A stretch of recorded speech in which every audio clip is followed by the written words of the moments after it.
Everybody has heard the line, America is $34 trillion in debt. Except now, that number is already old. By mid-March 2026, total U.S. federal debt is closer to $38.9 trillion. About $31.3 trillion is owed to the public, and about $7.6 trillion is owed internally to government accounts. And that raises the obvious question. Who exactly is standing there with the invoice? Is it China? Is it the Federal Reserve? Is it rich people in suits eating shrimp on a yacht called compound interest? Is it Social Security? Is it us? Because when people hear the national debt, they imagine a giant cosmic credit card bill taped to Earth. But the truth is far stranger.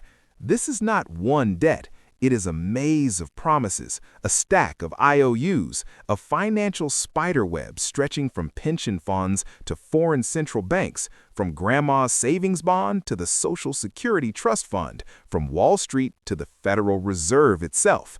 So tonight, we're going down the rabbit hole, and by the end of this video, you will understand who America actually owes, why the government can owe money to itself, why we owe it to China is only partly true, and why this giant debt mountain is less like one villain and more like a civilization-sized mirror.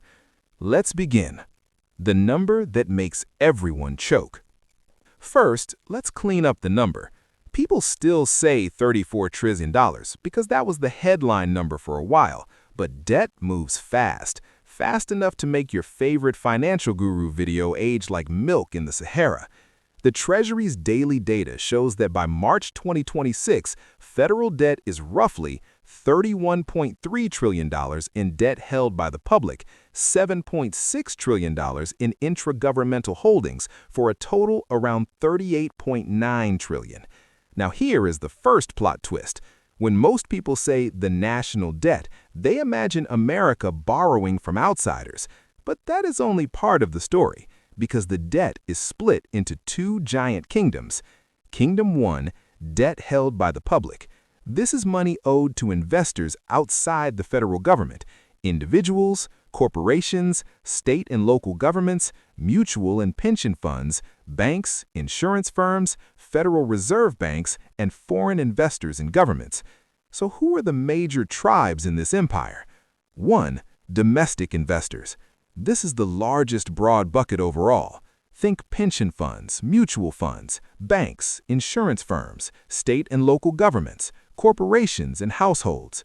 PGPF notes domestic holdings rose from $6.9 trillion in March 2015 to $19.9 trillion by March 2025. That means a huge chunk of U.S. debt is basically owed to Americans or institutions managing Americans' money. In plain English, part of the national debt is owed to retirement accounts, safe asset portfolios, cash management systems, and institutions whose entire personality is we enjoy low-risk yield in spreadsheets. 2. The Federal Reserve. Yes, the central bank is one of the major holders of Treasury debt. PGPF states the Fed is the largest domestic holder of such debt and sharply increased holdings during the pandemic before later reducing its balance sheet. So yes, America owes money to a central bank that influences interest rates while holding government securities that are affected by interest rates, which is either elegant macroeconomic plumbing or the kind of sentence that makes normal people whisper, "Guys, I think the economy might be fan fiction." 3. Foreign holders. This is the part everybody loves to shout about. Foreign investors, including foreign governments and private investors, held about $9.1 trillion as of June 2025, which PGPF says was about 32% of debt held by the public. That's huge, but it also means something important. Most U.S. debt is not owed to foreign countries. Most of it is owed to domestic holders. So when somebody says America is owned by China, that is not an analysis. That's a bumper sticker wearing a necktie. So, is it China? China is part of the story, but it is not the story. Treasury-linked analysis shows that as of November 2025, Japan and the United Kingdom together accounted for about $2.1 trillion, or 6.8% of debt held by the public. PGPF also notes China's holdings have declined over the last decade more than Japan's. That means the foreign holder picture is diversified. Foreign ownership is not one man in Beijing holding a giant receipt and laughing in Mandarin with thunder cracking behind him. It's a global network of investors, institutions, reserve managers, and governments that buy treasuries because U.S. government debt is widely treated as one of the world's key safe assets. PGPF explicitly notes that creditors often view U.S. treasuries as safe because they are backed by the full faith and credit of the United States. In other words, countries and institutions buy treasuries for the same basic reason your cautious uncle buys boring things: stability. No fireworks, no crypto ape wearing laser eyes, just a piece of paper that says the United States will pay you back. That promise, for all the memes and dysfunction, is still one of the most powerful financial products ever created. The government owes itself? Now we enter the weird chamber. The second major category is intragovernmental holdings, about $7.6 trillion in recent Treasury data. Here is where people stop nodding and start blinking. Because yes, part of the national debt is money the government owes to government trust funds and accounts. Treasury explains that intragovernmental holdings are mainly government account series securities held by trust funds, revolving funds, and special funds. Think of it like this. Some government programs take in more money than they immediately spend. Instead of leaving that cash under a giant patriotic mattress, those surpluses are invested in Treasury securities. So one arm of the government gets the cash now, and another arm gets a promise to be repaid later. It's not fake, it's not nothing, but it's also not the same as owing a foreign creditor. It's more like moving money from one pocket to another pocket while promising future you not to pretend the pocket never existed. And who is the biggest internal creditor? The Social Security Old Age and Survivors Trust Fund. PGPF says it held $2.4 trillion as of August 2025, about 33% of intragovernmental debt. Other internal holders include Federal Employee Retirement Funds, Medicare's Hospital Insurance Trust Fund, and the Highway Trust Fund. So when people ask, who do we owe? Part of the answer is we owe trust funds built to support future obligations to ourselves. That's not comforting. That's just a more sophisticated panic. What Treasury securities really are. To understand all this, you need to understand the object at the center of the maze, the Treasury security. Treasury says federal borrowing happens by selling securities like Treasury bills, Treasury notes, Treasury bonds, TIPS, and floating rate notes.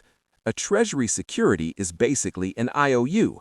The government says, lend us money now, we'll pay you interest and we'll return your principal later. That's the machine. No dragon, no secret cave, no magical disappearing briefcase, just an industrial-scale market in promises. And these promises are useful because they're considered liquid, relatively safe, and deeply integrated into the global financial order. That's why everyone from central banks to pension funds to money market funds wants them. Treasuries are not just debt. They're also collateral, reserves, safe assets, benchmark instruments, and the beating plumbing of the modern financial order, which is why the debt is not merely a number on a screen. It's infrastructure. Invisible infrastructure, yes. Boring-looking infrastructure, yes. But so is plumbing, and everyone becomes a philosopher the moment plumbing stops working. So why does the debt keep growing? Treasury's explanation is straightforward. When the government's spending exceeds revenue, the government runs a deficit.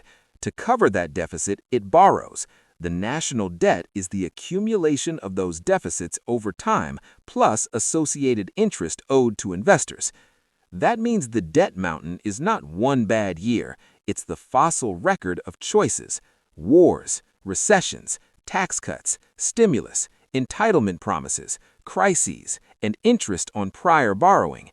Treasury also points to major recent debt jumps tied to the Afghanistan and Iraq wars, the 2008 financial crisis, and the COVID-19 pandemic. From FY 2019 to FY 2021, federal spending increased by about 50%, largely due to the pandemic. So the debt is not growing because someone bought too many office chairs. It grows because a modern superpower runs expensive commitments during turbulent history and keeps choosing to spend more than it collects. That's the rabbit hole nobody can meme away. The debt is not just an accounting problem, it's a political X-ray. It shows what a nation wanted, feared, postponed, protected, and refused to pay for honestly in the present. Does this mean we're broke? Now comes the most important part. A giant national debt does not mean the government works like a household. Treasury itself explicitly distinguishes national debt from state, local, and personal debt, and explains that the federal government finances itself through tax revenue and treasury issuance in ways households cannot. A household cannot issue the world's reserve asset. A household cannot roll over trillions in securities. A household cannot tax 330 million people. A household cannot anchor the global safe asset market. If your family refinanced its mortgage by issuing notes bought by pension funds, foreign reserve managers, and the central bank, congratulations, your kitchen is now the G20. But this does not mean debt is harmless. High and rising public debt can reduce private investment, raise interest costs, increase risks to fiscal stability, and constrain policymakers during future crises. PGPF summarizes these risks from CBO-related analysis. And Treasury notes that as interest rates rise, the cost of maintaining the national debt rises too. So the correct conclusion is not, relax, debt doesn't matter, nor is it, the apocalypse is Thursday.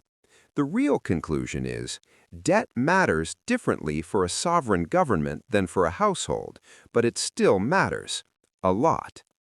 The real answer to who do we owe? So let's answer the title question as clearly as possible. Who do we actually owe money to? We owe money to American investors and institutions like pension funds, mutual funds, banks, insurance companies, and households. The Federal Reserve, which holds Treasury securities as part of monetary operations. Foreign investors and foreign governments who buy treasuries as safe dollar assets. As of June 2025, foreign holders accounted for about $9.1 trillion, or 32% of debt held by the public. Government trust funds, especially Social Security and other federal accounts that hold intragovernmental securities.